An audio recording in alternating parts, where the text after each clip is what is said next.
Hello, everyone. Welcome to the first episode of EUD TV.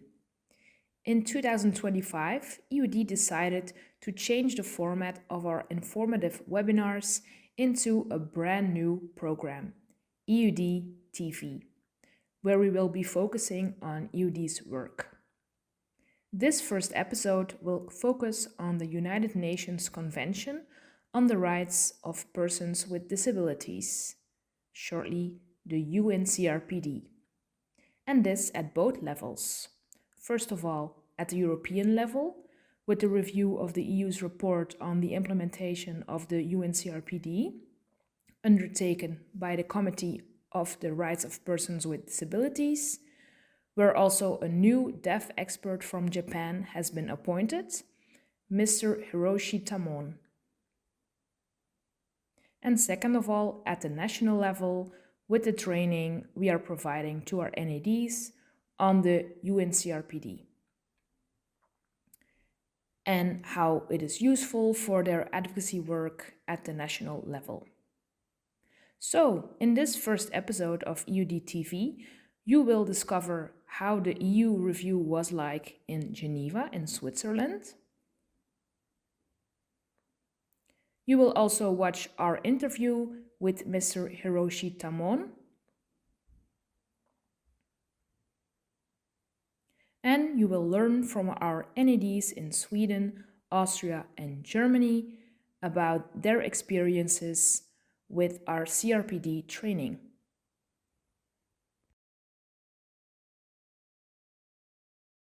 So, first of all, let's discover what the CRPD means for deaf people and why EUD is working on the review of its implementation in the European Union.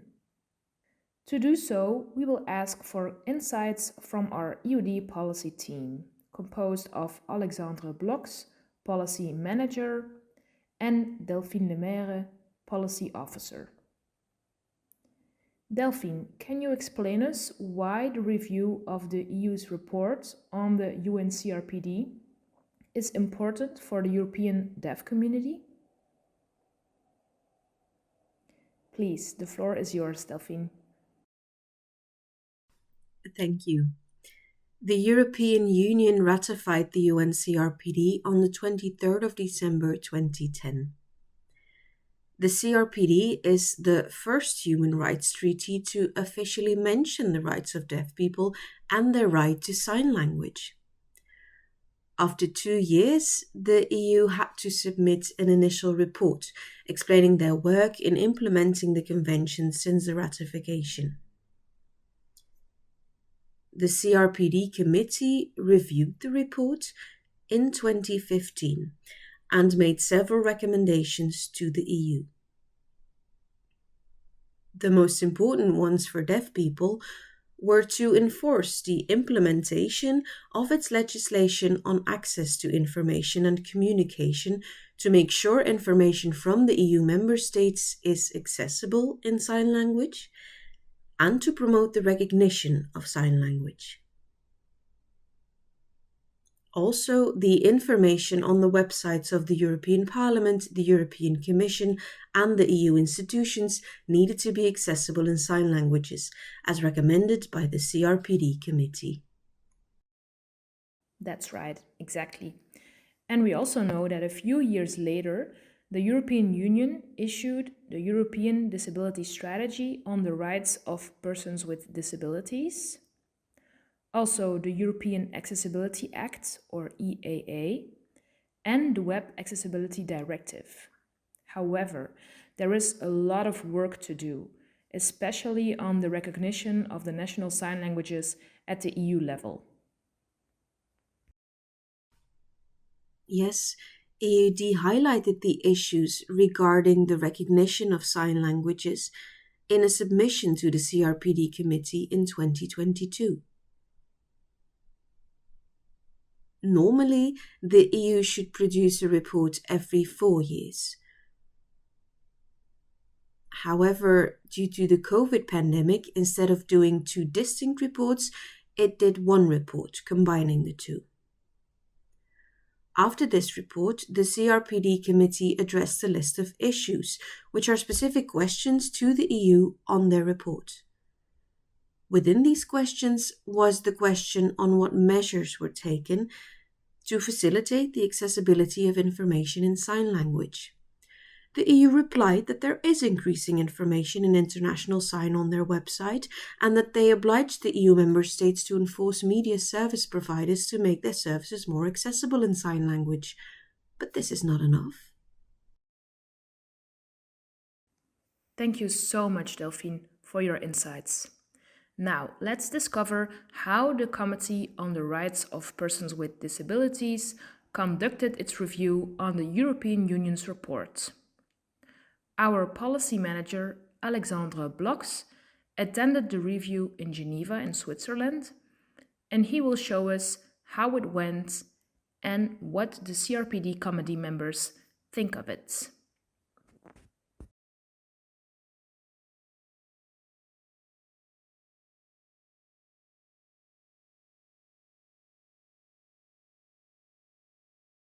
Thank you, Sofia. I'm here in the United Nations in Geneva. The EUD are here with two clear goals that we would like to achieve. Our first objective is for the 29 EU national sign languages to become official EU languages. Our second is to ensure that the 112 emergency number is made accessible in sign language, which is not currently possible. These two priorities have guided us in the numerous meetings that we've been involved with members of the CRPD committee. These topics have been part of the official agenda and discussed in individual meetings with members who are aware of our priorities, as they had previously received briefing documents outlining our demands.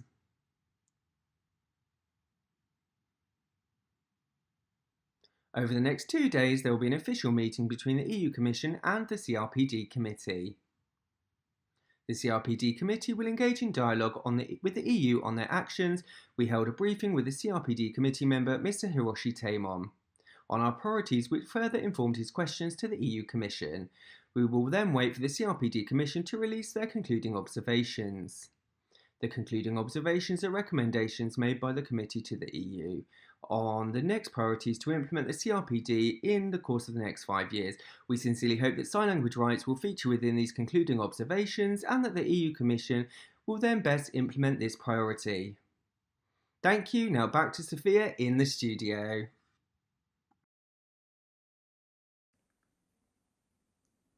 Wow, thank you so much, Alexandre, for your interesting report from Geneva, Switzerland.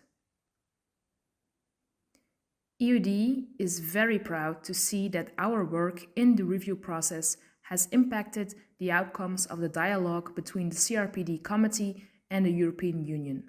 Now, what may we expect next, Delphine? The CRPD committee will now prepare the concluding observations that are recommendations on the next steps to implement the CRPD by the EU during the next 4 years. EUD will definitely follow up on the recommendations and ensure the EU comply with it on the rights of deaf people and national sign languages. After those 4 years, the EU will need to present a new report showing it implemented the recommendations made in 2025. We have exciting work ahead in the upcoming 4 years, and it aligns with the first mandate of a new deaf expert from Japan who has been appointed, Mr. Hiroshi Tamon. Let's learn about his work in the CRPD committee through an interview Alexandre had with him in Geneva.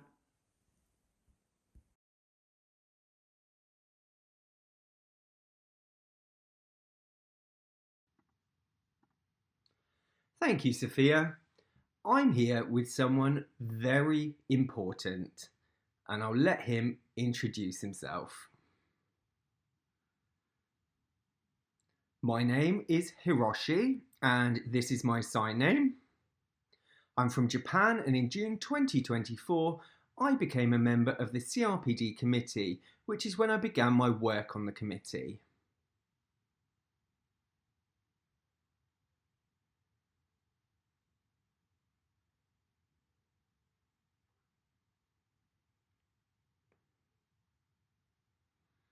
It's a very important role, and I would like to know, before becoming a member of the committee, what was your education and life experience that led you to taking on this important position?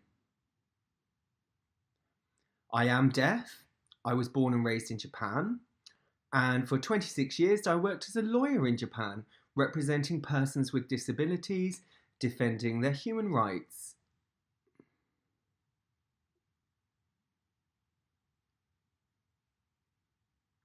An example of my work during this time was representing persons with disabilities who previously underwent forced sterilisation in Japan. Working with other lawyers, we brought this case to court. Following a lengthy battle,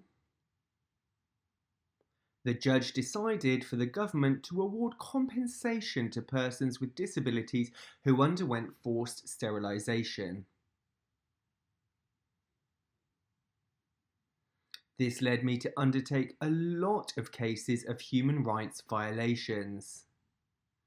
In 2023, I put myself forward as a candidate for the CRPD committee.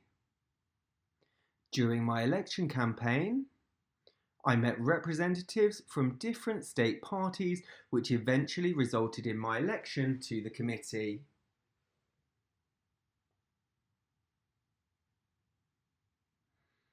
This is a very interesting life story. I would like to know what inspired you to strive to become a member of the CRPD committee. What was your motivation behind this? There were three main reasons that motivated me to become a member of the committee. The first of these was that my experience of legally representing the many deaf people who went through forced sterilisation, witnessing the oppression and suffering that they went through, and succeeding in these cases. Unfortunately, there are examples of forced sterilisation in several countries around the world, and I would like to continue my work fighting for these causes. My second reason was regarding emergency situations. Japan has suffered repeatedly from earthquakes and flooding. I'm willing to tackle this issue of supporting persons with disabilities in emergency situations at the global level. As a member of the committee, I can examine how emergency responses and preparedness are managed around the world. My third reason was deaf representation within the CRPD committee. There have been 2 occasions of deaf representation in the committee over the period of 4 years.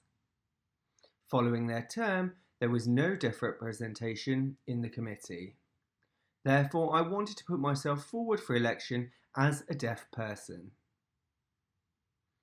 As you mentioned, in the past there were 2 deaf representatives who each served 2 years on the committee. However, this time you will serve the full 4-year term. Congratulations on this.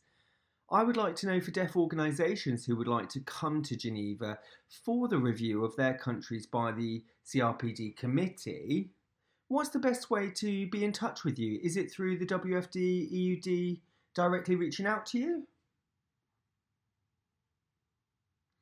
Thank you for your question. For the global deaf community, they can contact me through the WFD Human Rights Expert Group.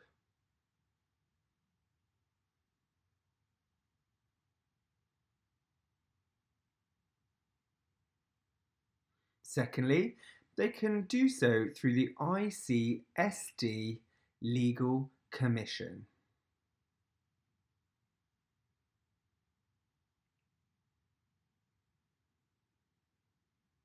Thirdly, I can be contacted directly through my email address if you have it.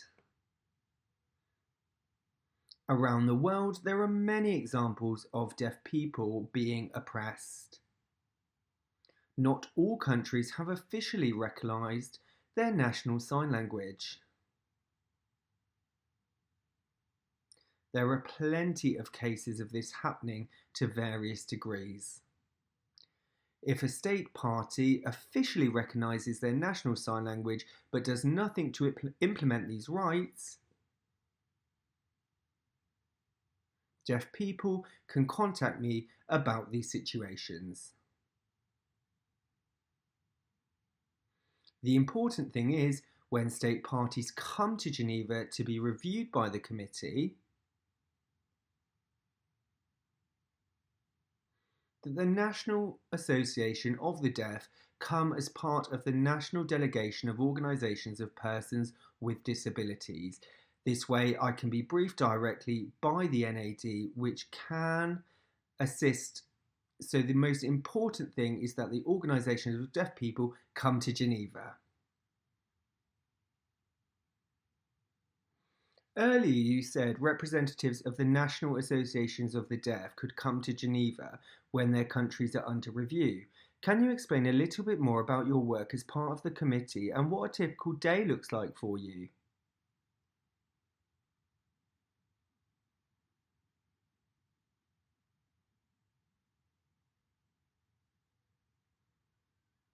The UN official schedule begins with a morning session from 10 a.m. until 1 p.m. and an afternoon session which begins at 3 p.m. and finishes at 6 p.m. and an afternoon session which begins at 3 p.m. and finishes at 6 p.m. Interpretation in international sign is provided. If I'm posing questions to the state party, I use international sign. However, if I'm finding it difficult to express myself in international sign language, I feel more comfortable using American Sign Language instead and asking the interpreting team to do the same during the official sessions. However, there is a problem when it comes to times outside of the official UN schedule, for example in the morning from 8 a.m. till 10 a.m. or between 1 p.m. to 3 p.m. It often happens that there are important meetings that I need to have, and there are no sign language interpreters available for this. Instead, I bring two of my own personal assistants that are ASL interpreters.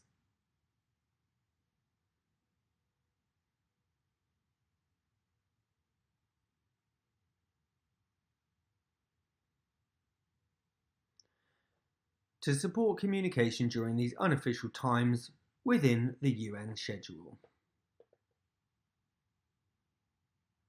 The UN pay for one personal assistant, which is much less in comparison to the interpreting fee. The Japanese Federation of the Deaf, JFD, provide fundamental support by contributing additional funding to cover the associated costs. The UN should bear the responsibility for these costs. They have the spending ability and should provide the funds to ensure accessibility.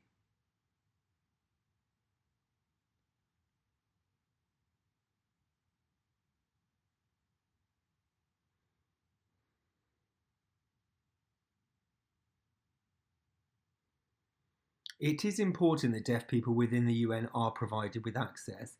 The CRPD committee is recommending state parties to the CRPD to ensure this, but they are not applying these principles themselves, which is not normal. This issue must move forward. The EUD is supporting you, just like the WFD have supported you so far, as it's important for us all to stay united in ensuring that this moves forwards.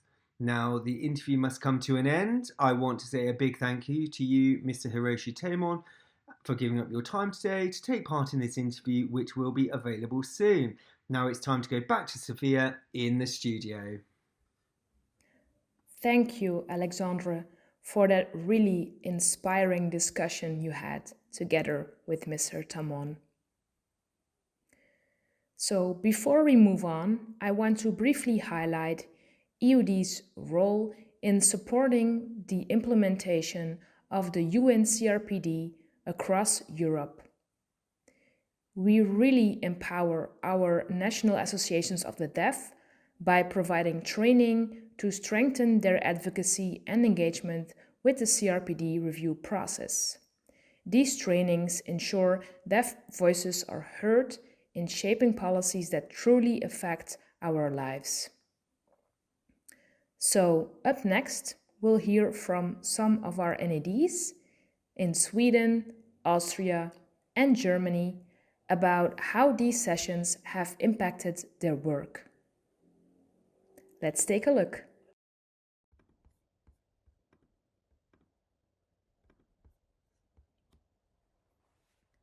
Overall, the support we received was really beneficial to us. We gained the confidence and the awareness on the significant role we could play in Geneva. We became assertive and we proactively worked on it. After developing convincing argumentation, we submitted our request to attend the session of the Committee on the Rights of Persons with Disabilities. Fully equipped with the tools we received, we both attended the session. The focus of our participation was to address the lack of access of deaf people to sign language interpretation in the employment area. In the past, there have been instances where deaf people were not provided sign language interpretation at work, even when they asked for it. We wanted the Swedish government to be questioned on why they did not undertake any measure on this issue. We have been advocating for many years for a change, but the authorities have not taken into account our demands, despite a research report on this issue and our research evidence. When the question had been addressed in the session, we felt the Swedish representatives were quite evasive in their responses. The committee denounced the lack of provision of sign language interpreters to deaf people in employment as a violation of their rights. It urged the government to change this unacceptable situation. As we felt the committee's support in our endeavors, we now continue to advocate for that.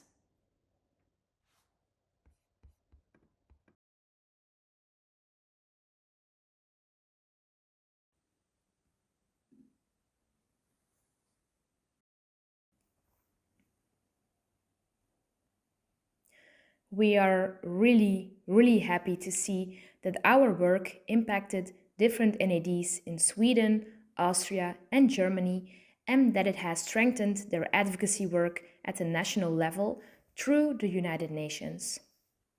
We are also hoping that more NADs will think to ask EUD for support, to really put the right of deaf people to sign language in the middle of the disability movement. So, Delphine, what are the next EU countries that are under review by the CRPD committee, and what will EUD do exactly? The CRPD committee will review the implementation of the UNCRPD by Finland in August 2025. Also for Iceland, Ireland, Latvia, and Luxembourg, they will issue a list of issues in September 2025. We have already informed our national associations of the deaf in these countries and will provide the training on the CRPD review process, but deeper and more technical. However, we're also ready to provide the training to any national association of the deaf regarding how to use the CRPD to achieve our rights at the national level, regardless of the timeline of the review. Are you interested? Do not hesitate to contact us. Well, in this episode, we have explained to you what our role is in the review of the European Union by the CRPD committee, and also why it is important for the European deaf community. We have also highlighted our mission in supporting our members to implement the CRPD at their own national level. This is some of the work that we are doing and what we can do to support all of you. We truly encourage you, our national associations of the deaf, to stay engaged and to stay focused on the CRPD updates in your own countries. As you all know, EUD is here to support you. We are here to guide you towards the implementation of the CRPD so that we all can have the full realization of our human rights to sign language. Until then, we kindly invite you to follow our activities on our different social media platforms and to also take a look on our EUD website for more updates. For now, thank you so much for watching this first episode, and we will see you in the next one. Bye bye.